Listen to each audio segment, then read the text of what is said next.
Coming up on this edition of LTC News, plans for a new downtown development, level checking our water resources, and a growing youth sports league. Stay tuned.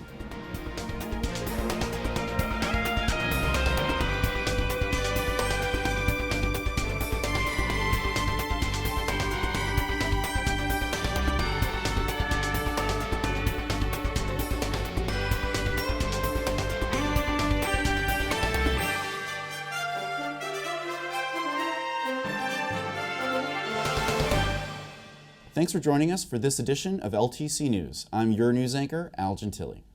Speaking of being your news anchor, we here at LTC want viewers to know the station's mission is simple: community creating media and media creating community.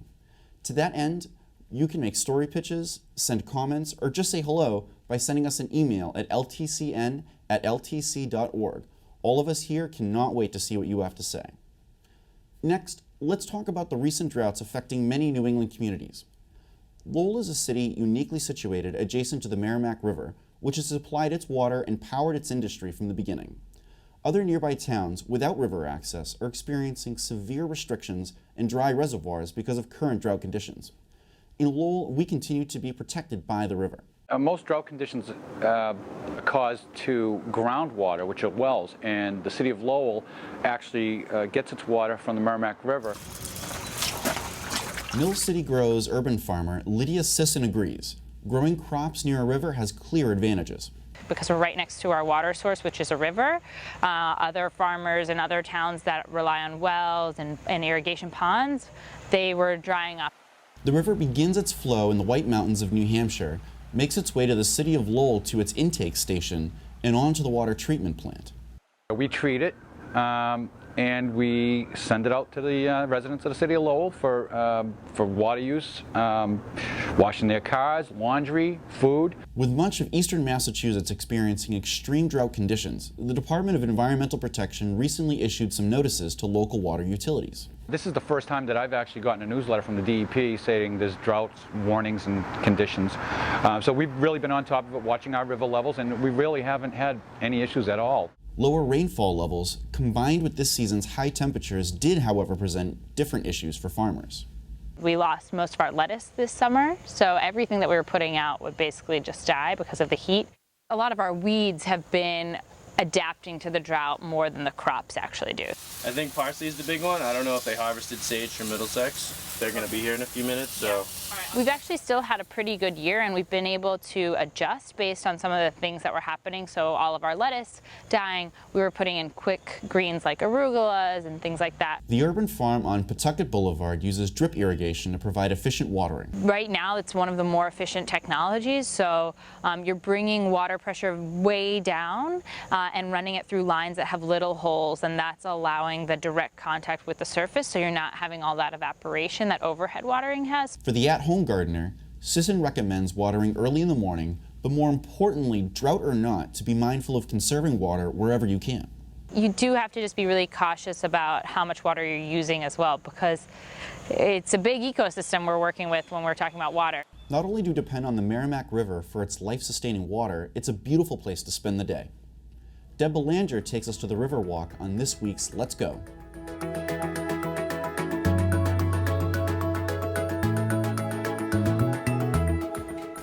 Good morning and welcome to Let's Go with the Greater Merrimack Valley CVB.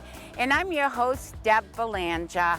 Today is a beautiful day on the river.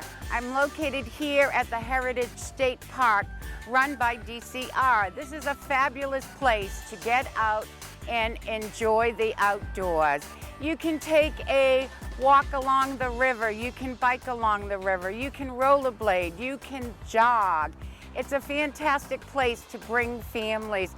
Plenty of green space to sit back and enjoy a picnic or read a book or just look at the river. In the mornings when I'm out here walking, very early in the morning, you can see the folks learning to crew or practicing to crew out on the river. Did you know that UMass Lowell also rents kayaks and canoes for your enjoyment? and the Heritage Farm and Ice Cream stand across the street, they also provide concerts during the summer every single Monday night. So lots of things to do here in the Merrimack Valley, and with the fall weather approaching, get out and enjoy some fresh air before that snow season comes.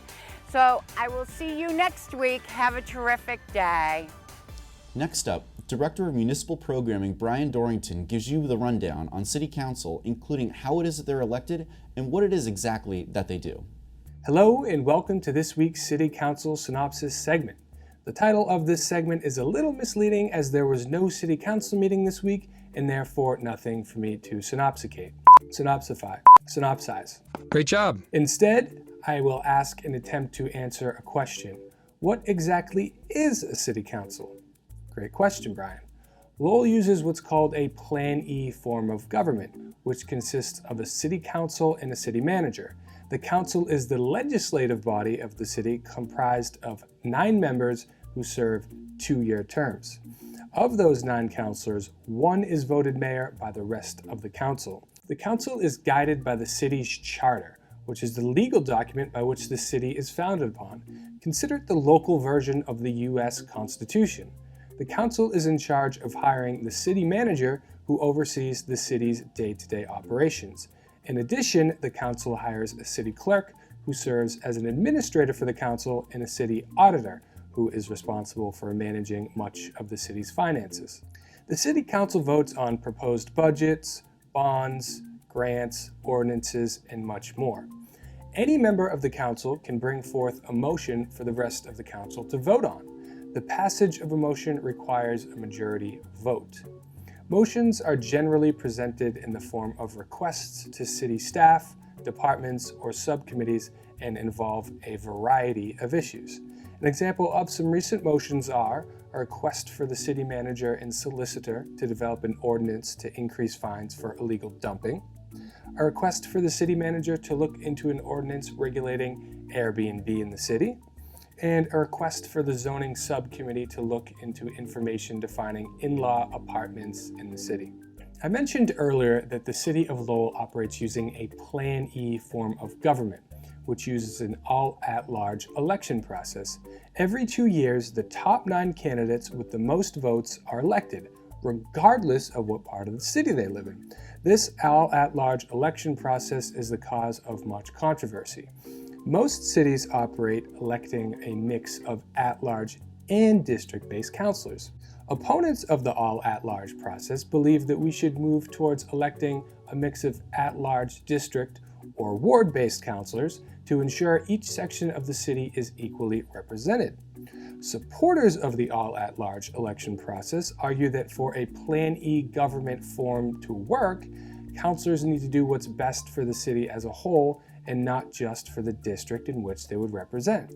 At the end of the day, the City Council's most basic and fundamental function is to represent you. Not some of you, not most of you, all of you. You can vote them in and you can vote them out. So if you're like me and you want to be represented by people who share your values and beliefs, do your research, go to the meetings, vote, and most importantly, watch City Council Synopsis every week on LTC News. Well, that's all I have for today. I hope this was at least mildly helpful for some of you. If there are any errors in my presentation, I apologize. Feel free to mail in your written complaints along with a $20 donation to LTC at 246 Market Street. We accept cash, credit, checks, and restaurant gift cards. The council resumes their weekly meeting schedule next week, so you can expect a full synopsis on next week's episode of LTC News. Thank you for watching. Back to you, Al. Local punk musician Shahjahan Khan gives us the details on the Rock Against Racism concert, which brings art, music, and an important message together.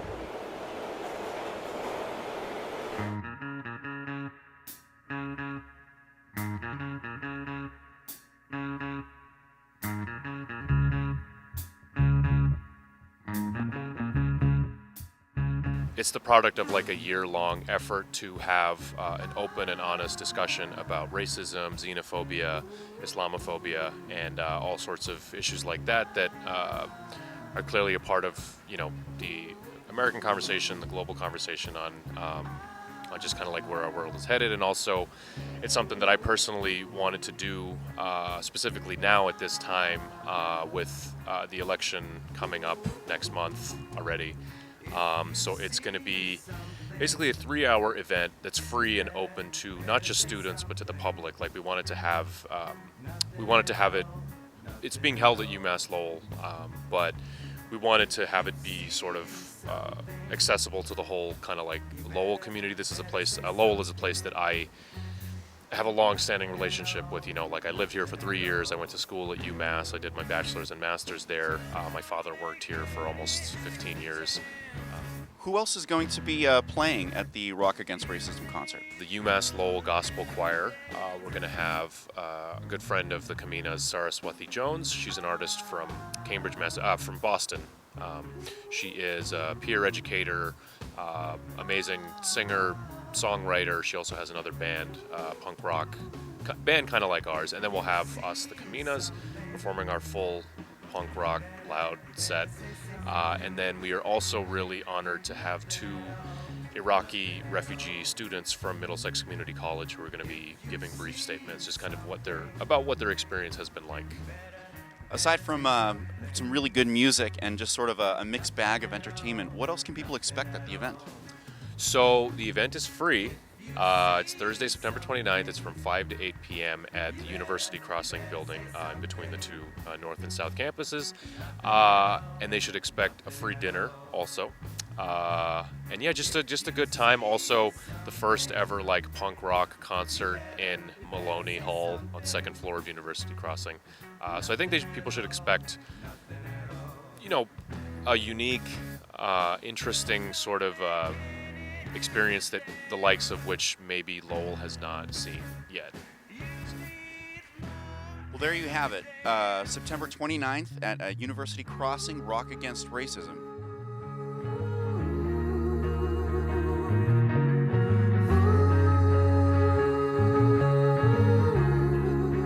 Make sure to bring a friend and stress that the event is absolutely free. For more information, you can search for the Rock Against Racism event on Facebook. Now, community reporter Nancy Pena brings us the story on Maria Claudio, an immigrant mother from Puerto Rico who wanted to bring quality sports programs to the Latino community for her son. Since its creation in 2008, the Roberto Clemente Baseball League has grown to include several sports and even a dance troupe, which welcomes participants from any background. Hi, this is Nancy Pena reporting for LTCNews. Today we are interviewing Maria Claudio, who is a leader here in the Latino community in Lowell. Maria started a league, like a baseball team, in 2008. The name of this team is the Roberto Clemente League, and the reason why she started to do this is because when she moved to Lowell from Puerto Rico, her son was trying to play baseball, and they were having some issues. The coach was never there. They never had the chance to have a real park, and that's why it motivated Maria to start it and create the Roberto Clemente League. Clemente League started in 2008. We are having the problem for my son is the start for play baseball here. Maria, after that, what happens? You create this league and you have teams right now. So what is the Roberto Clemente League right now? What are you doing right now here in Lowell? Right now he's here for the start for baseball, basketball, dance group here Lowell. So we can see then the results of Maria's efforts. It is not just to create sports and a place for kids to play, but we can see the results right here. She has a wonderful cup and she has a medal, and also she has other trophies there, and she's going to explain that later. So what is that, Maria? What is the result of this cup?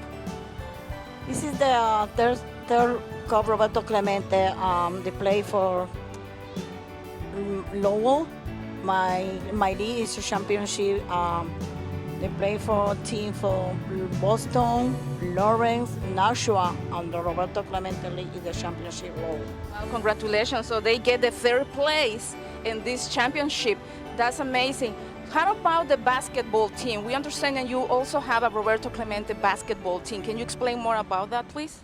The basketball league started 2013. And the tournament colors. So the name of the basketball team is Torneo de Colores in Spanish. How about how those kids that are watching right now, the parents, how they can participate in those teams? Are we having just Latino kids or are we having everybody in those teams, Maria? Everybody is welcome. You have the Latino, Cambodia, African. They play for basketball. You have another team, the Acre Girls, and they dance and they bring like a Puerto Rican folklore. So can you explain more about that, how that is integrated and who can participate? What are the ages that those kids can participate? The Acre Girls is formed 2014. We have the ages for the 5 years old, 14 years old.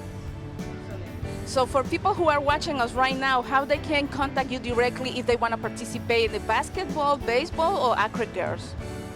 Contact for the Facebook page for the Roberto Clemente Lee on Facebook, or my phone number 978-397-5641. If you are interested to participate with your kids in baseball, basketball, or dance team with Maria Claudio, you are welcome to contact her directly. We are showing right now the information where you can contact her. Thank you so much for watching LTC News. This is Nancy Peña reporting for you. Thank you. In this week's Sunspot, Chris Scott talks with local businessman David Daly, who is proposing to build a $25 million market-rate housing complex on a downtown site he purchased in 2013. Formerly a restaurant, a bar, and most recently part of Middlesex Community College's downtown campus, Daly has had informal discussions with city officials and will soon officially present his plan to city regulatory boards. Daly hopes to start construction next spring. His building was designed by Lowell architect Jack Sullivan.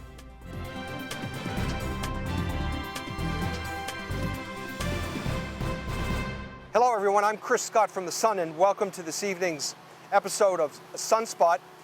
With me is Dave Daly, a Lowell builder and businessman. You might know him from his Pride Star EMS ambulance service.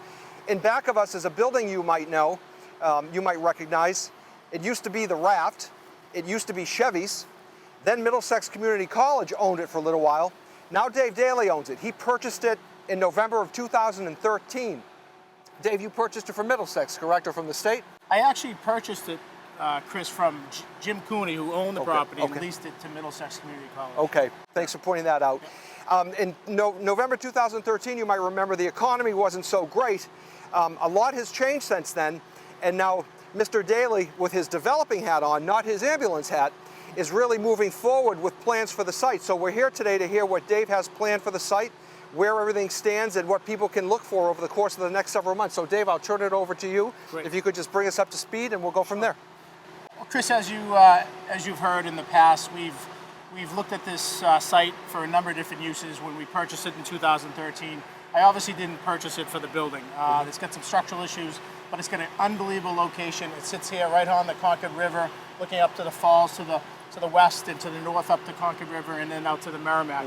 So the first day I got on top of the roof, only being about 14, 15 feet up, I saw the views and I thought, what could this be moving forward? We had looked at a number of uses over the years, including potential classroom space for Middlesex.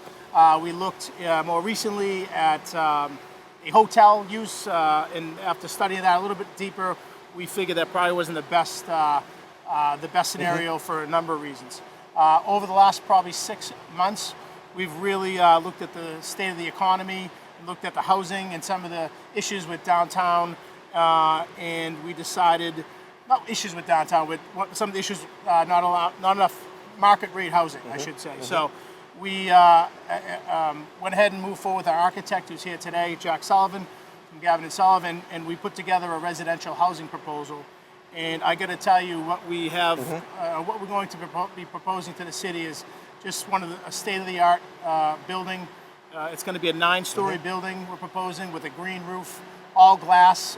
The front being in the small composition of the lower level being limestone to match the beautiful Middlesex Community College and the Lowell and the Auditorium. Lowell Memorial Auditorium across the street. So it ties in that character of the local and the heritage of this building and the area, but then given that modern feel of the all-glass 9-story building. Let me just back up for a minute. Sure.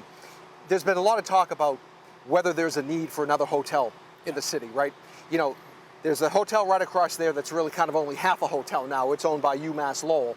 Right. Half of it's a dormitory and half of it's a, sort of a bed and breakfast. There's been talk about a boutique hotel, out near the Songas Arena.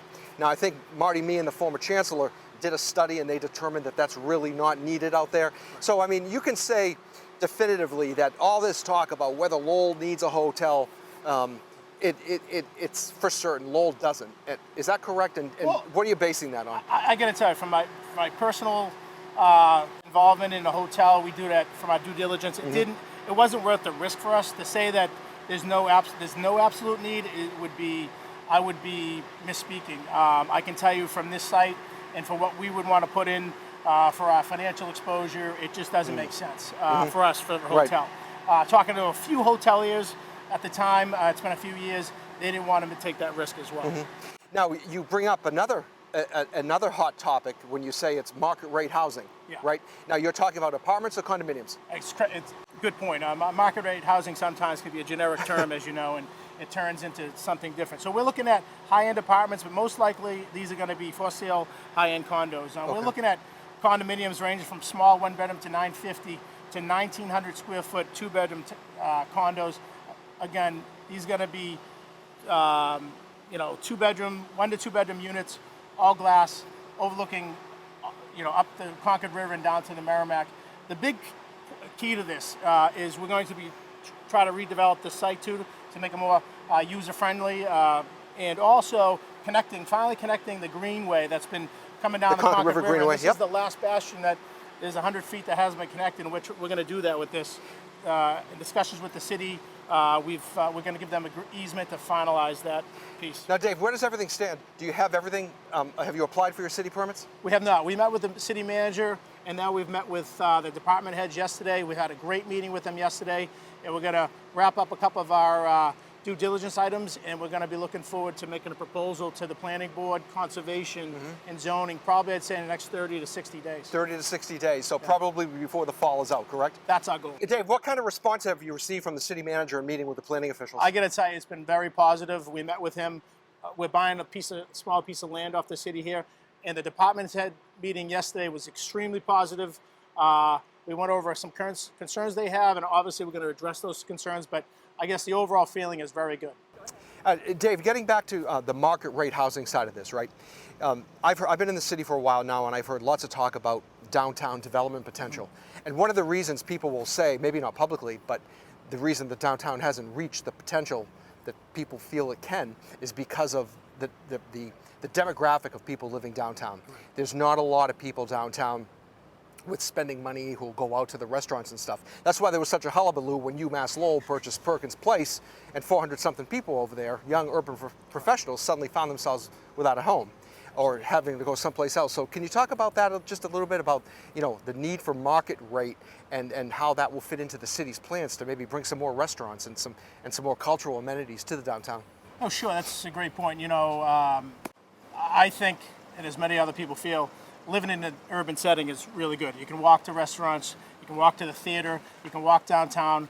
This location in particular is on the cusp of the downtown, and it's not in downtown proper. So it allows you to have that the positive ability to go downtown and walk to a restaurant, and also for parking and getting out of the city and not being tied up in the traffic downtown. So that's a really positive impact. I think with this housing, with this residential housing proposal we're putting forward, I think too common people use the word market rate housing. I can tell you that right now, when the price tag on these units we're probably looking at it from the low of $400,000 to maybe $1 million for some of these units. For the penthouse units, right? For the penthouse units, yes. That's the one you locked up, yes. Chris. You can say what you want, but someone that's going to be paying that type of money is going to have the resources and ability to do so. So we're looking at adding a type of a resident down here that was quite evident in Perkins Place as well, like people that love to live in the urban settings, and also some empty nesters, people that are retiring that don't want to take care of a lawn or grass or anything. And again, being such a great location, you're still near Belvedere and downtown, and you can still commute really easily up to 110 and 495. But one of the big things I want to highlight in this proposal too is the fact that because of the dynamic of who is going to be living here, we're going to be looking at between about $400,000 to $500,000 in net tax revenue without having a negative impact on the systems, on the school system, on busing. So we're going to looking at a type of resident, most likely, from what our studies show, that are going to compose people that are going to be spending money downtown without having an impact on city resources, but also adding big-time revenue to the tax rolls. Dave, you mentioned earlier that the site that we're on, what's the site that you've purchased? And you mentioned something earlier about purchasing a small piece of city property. What's the city property that you need? Well, it's a good spot to be sitting on right now. Our site that we currently own right now is actually, the building literally sits on our property. The guardrail that we're sitting on right now, between the guardrail and the back of our building, is the piece that the city council approved about 2 years ago for us to purchase. Okay. We literally can close on that piece within days. We're still trying to finalize some things with the city solicitor's office. But again, it's all been approved. In the new design, and looking at some of the impervious area around here and the lack of real space for, whether it be outdoor space and green space, we may be looking at to revisit that and how much more land we might want to purchase from the city or acquire, because if you look at this area, it's kind of underutilized. There's a lot of, if you can't see behind the camera, this impervious pavement that just not really nice to look at. Right, so right, no, I understand. If we can utilize some of that and use that as green space and highlight this area, and as we go through and complete the final passage of the greenway, it would be great for everyone. But a lot has changed since you acquired the property in 2013, mainly with the economy. It's improved now to your favor. So this is a go. You're going forward with this, right? Correct. I mean, you've got Jack Sullivan on. He was the architect of your building. Do you have your financing in place? And well, I can tell you, we have an architect on board, the engineers, financing. We've already engaged a couple different sources and talked to them. We don't think that's going to be a problem. We've got some initial feedback on cost. Although I am a builder, this is a major construction project. Yeah, could you give us an idea of just a price tag for the entire project? We tend to like to attach a price tag, like Lepoli's project out on Thorndike Street. We say is $50 million. How big is this project? We're looking at about between $20 to $25 million in this project. Probably closer. It depends. We haven't done final engineering and architecturals, but initial numbers that we're looking at is between 20 to 25 million. And obviously that's subject to change, but that's a number we're budgeting on. That's a number we feel comfortable with, and it's something that, upon our initial, financials that we were looking at, it came in right about where we needed it to be. When I was talking to Lowell the other day about his Thorndike project, it passed the historic board. Correct. I think it was early this week or last week, and he said it's full steam ahead. Yep. Is that the same way with you on this project? It's full steam ahead? Absolutely. Right now, we met with the city manager a couple weeks ago. We had a great meeting with him, and then he set up a meeting with his department heads that was, I think, very positive all around. We met with them yesterday, again, addressing some of their concerns and any issues that they raised. And the overall feeling was this is great. We're going to get back to them with some more information and some questions that they had. But yeah, this is full steam ahead for us, at least in the permitting phase. In the construction phase, we would like to start this in the spring of next year. That's our goal. And we have to raise the building first too. So that's looking at something. That should be kind of a delicate process with it being so close to the river. Correct. We have to go before the Conservation Board for those approvals. It is a delicate process. We're going to have to put some netting up and put some other catch falls in there so that there's no impact in the environment. Well, Dave, we're wrapping up. Excellent. So thanks for coming on. I appreciate it. Thank you. Good luck with it. Last week, the Lowell National Historical Park, along with DIY Lowell and many local businesses and organizations, sponsored Parking Day, an event that transforms parking spaces into public spaces for the day. The theme was Words Matter. I'm Al Gentili. Be well.